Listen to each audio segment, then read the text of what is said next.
Court తీర్పులలో కూడా cinema titles వస్తున్నాయి అన్నమాట. తాజాగా బీహార్కి సంబంధించినటువంటి ఒక ఎమ్మెల్యేకి 4 ఏళ్ల జైలు శిక్ష విధించే సందర్భంలో పుష్ప సినిమాని, సింగం సినిమాని టైటిల్స్ను ఉటంకిస్తూ ఇట్లాంటివి అక్కర్లేదు సరిగ్గా తీర్పిస్తే అన్నటువంటిది కోర్టు వ్యాఖ్యానించింది.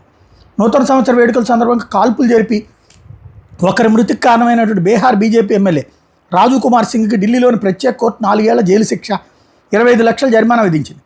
చట్టపాలన నడిచే మన దేశంలో పుష్ప సింగంల వంటి వాళ్ళతో పని లేదంటూ స్పెషల్ కోర్టు విశాల్ గోగ్నే వ్యాఖ్యానించారు. అధికారం ఉందనే అహంకారంతో మద్యం మత్తులో తన హోదాని ప్రదర్శించుకునేందుకు కాల్పులు జరిపినట్టుగా కనిపిస్తోంది. ఇట్లాంటి సందర్భాల్లో ఉదాసీనత చూపితే అక్రమాయుధాల దందా మొదలై రాజకీయాల్లోకి బాహుబలులు ప్రవేశిస్తారు. చట్టపాలన నడిచే చోట పుష్ప సింగంల వంటి వారితో అవసరం లేదు. దోషి రాజు కుమార్ సింగ్ బరితెగింపు చర్య మిగతా వాళ్ళని ప్రేరేపించేలా ఉందని ఆయన వ్యాఖ్యానించారు. బాధ్యతాయుతమైన పదవిలో ఉన్న రాజు సింగ్ వేడుక సమయంలో చుట్టూ జనం ఉన్నారన్న విషయాన్ని, వాళ్లలో సొంత కుటుంబీకులు ఉన్న విషయాన్ని సైతం విస్మరించి నిర్లక్ష్యంగా నేరపూర్తంగా వ్యవహరించారని జడ్జి విషయాలు పేర్కొన్నారు. నివాసంలో వివిధ రకాల మారణాయుధాలు, బుల్లెట్లు లభించడానికి పరిగణలోకి తీసుకుంటూ ఆయనకి ప్రొటెక్షన్కి నిరాకరిస్తున్న తీర్పులో స్పష్టం చేశారు.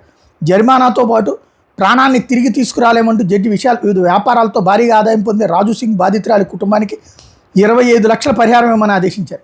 2018 డిసెంబర్ 31వ తేదీ రాత్రి ఫతేపూర్ బేరీలోని ఓ ఫామ్ హౌస్లో ఎమ్మెల్యే రాజు కుమార్ సింగ్ నూతన సంవత్సర వేడుకలు ఏర్పాటు చేయడం, ఆ కార్యక్రమానికి ఎమ్మెల్యే ఆహ్వానం మీద అర్చనా గుప్తా, ఆమె భర్త, పిల్లలు హాజరయ్యారు. నూతన సంవత్సరంలో ప్రవేశించిన గుర్తుగా ఎమ్మెల్యే సింగ్ తన చేతిలోని తుపాకీని పలుమార్లు గాల్చారు. అయితే బుల్లెట్లు తగిలి అర్చనా గుప్తా 45 ఏళ్ల ఆవిడ ప్రాణాలు కోల్పోయారు.